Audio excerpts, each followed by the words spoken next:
guys, I am back in the kitchen and I thought I'd bring you along on a video of making cookies. It's become a tradition in our family to bake cookies, and my husband brings, or not cookies, but a special treat for my husband to bring into work every Friday. So today is a day off. I thought I would get these cookies cooked up. I realized though that I really don't have a lot of my baking goods. I don't have chocolate chips. I don't have eggs in the refrigerator. I have powdered eggs, freeze-dried eggs, which I can use those to make cookies.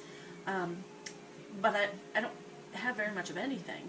So I dug out my Dining on a Dime cookbook, and I knew that I could find something in here. And I do have a little bit of peanut butter, so I could possibly make peanut butter cookies, I think. But what I found was walnut butter cookies. That sounds really good. The only thing I need: butter, sugar, flour, vanilla, walnuts, and powdered sugar. Powdered sugar. I have all that. That's easy. So I'm going to make these cookies right now for you. And if you don't have this cookbook, definitely check out livingonadime.com. You can go there, and they have a blog, and they even show you how to make a lot of these items. I am going to cream, nope, not butter. This is butter. I'm going to cream together my butter and sugar. I have 1 cup of butter. 1 cup is, boy, I almost made this wrong. 1 cup of butter is 2 sticks of butter. So I'm going to grab a stick of butter and I'll show you. Let me grab that extra stick over here. I was setting everything up, getting everything ready for, this, and I put my butter in. Wasn't even thinking. It calls for 1 cup. This here is half a cup of butter. So you need 2 of these to equal a whole cup of butter. So I'm going to put this into this bowl as well. I'm going to microwave it for 30 seconds, maybe a little less, and then I'll bring you back and I'll show you the rest of this. Okay, while we're waiting for that butter to melt, I thought I'd tell you, when things are on sale, that's when I try to buy them, especially baked goods, stuff like that. I do like to stock up. There's the butter. So for Christmas, or December, everything was on sale for baking. I got a bunch of sugar. I got a bunch of flour.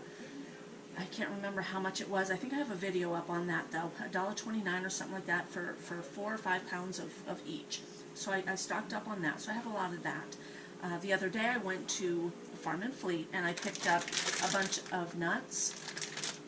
They're not super frugal, but they will last us quite a while. I also found a great sale, 2 great sales on butter. So I stocked up on butter as well. Oops. I found 2 sales. Butter around here is $3, $2.99 for 4 sticks, which is a pound. That's a lot of money. I do use butter a lot, but I use baking grease as much as I can. So you can get extra out of your bacon if you use your baking grease. Of course you can't bake with it, so that's why I want to stock up on butter. Okay, now I have 1 cup of butter. I need 6 tablespoons of regular white sugar. So let's do that. 1, 2, 3. I should have measured this out beforehand because I will lose count. This is 6. Okay, now I am going to cream them together. To cream butter and sugar, all you do is mix it. And I don't necessarily have to use the KitchenAid. I could just put it in a regular bowl and use a whisk. But I am going to use the KitchenAid. So I'm just going to cream that together. It just needs a little bit. And then I'm going to add flour, vanilla, and nuts. I'm going to shut that off. I'm going to remove this here. The flour, I need 2 cups, which that is right here. I have 2 cups of flour. I do keep my all-purpose flour in here. It's a lot easier than keeping it in the bag, and I use it so often. Okay, it says 2 cups. So there is 1, 2, and I'm going to mix this because I'm going to need to grab another bag. My husband surprised me, and this weekend we went shopping together, and he told me that he saw the chocolate chip morsels. He told me he wanted chocolate chip cookies, so I made those especially for him this weekend. So I'm using up a little bit more of my flour than I normally do. I need 1 teaspoon of vanilla, but Rod doesn't usually eat sweets, so when he specifically said he was wanting those, I made them. 1 teaspoon. And for those of you who don't know, a lot of people that watch my video, a lot of young people, they're not sure of measurements and such. When I put in the description, sometimes I'll write the recipe. I'm not going to do that with this. I'd like you to go to Living on a Dime and find the recipe on their website. But sometimes I'll write the recipe down, and I write a small t for 1 teaspoon. A lowercase t means a teaspoon. An uppercase t means a tablespoon, for those of you who don't know. Now I'm going to mix this together, then I'll add my nuts. And it calls for 1 cup. I thought I grabbed out my cup measure, but I did not. I'll just use this one. And I have a bunch of different measuring cups. I have these ones here, cheap from the dollar store. I also have a glass Pyrex that my husband has had for years. And I have a really nice old, now I don't know if it's Tupperware, it might be Pyrex. I think it is a Pyrex, but it's plastic. It says 1 cup of nuts. Okay, I'm going to shut that off. This is getting thick. I'm going to put my nuts in here, and let's see if my mixer can mix it up. Oh sure, that's fine. And this is a new mixer to me pretty much.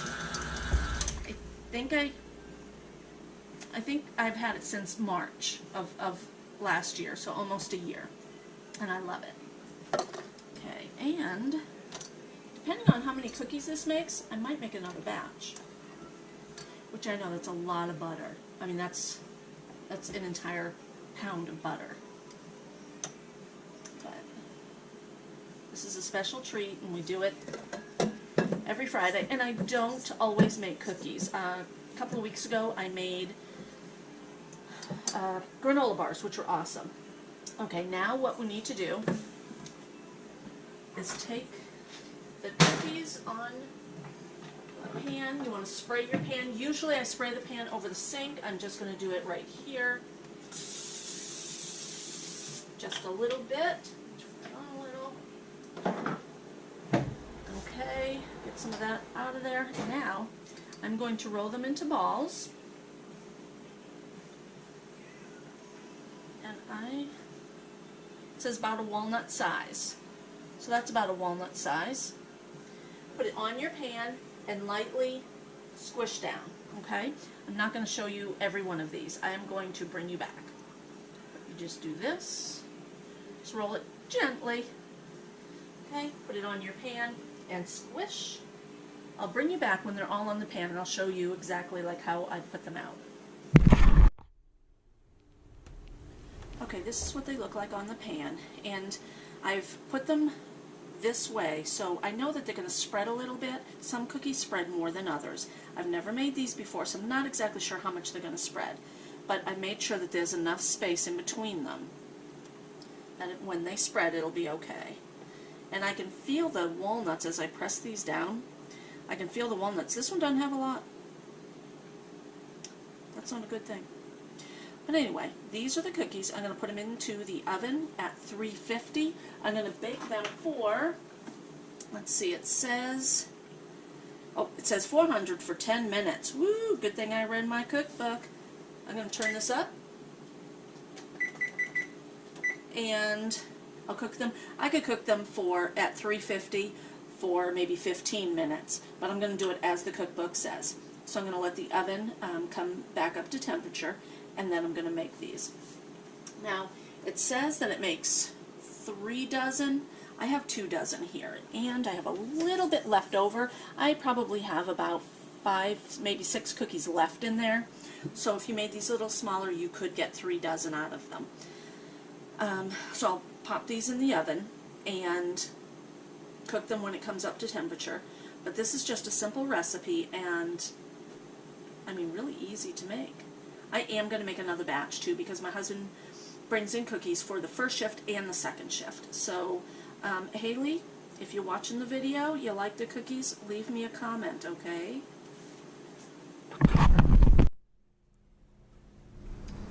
Okay, you are probably thinking that I forgot the powdered sugar. I did not. The cookies called for powdered sugar on top. And you're supposed to just drop them in and put a little bit of sugar on there.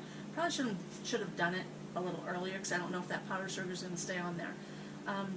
And these here are brown. I kept them in for 9 minutes. But I see on the bottom here, I need to raise my rack up just a little bit. I have it down too low. So I'm going to do that and with my next batch. But they're still fine. I don't know. Powdered sugar is going to end up all falling off. So I'm not sure if I will do the powdered sugar. I'm going to try one though. I'll try this one. Just to let you know how it tastes. They came out perfectly fine. Everything is really good in the middle.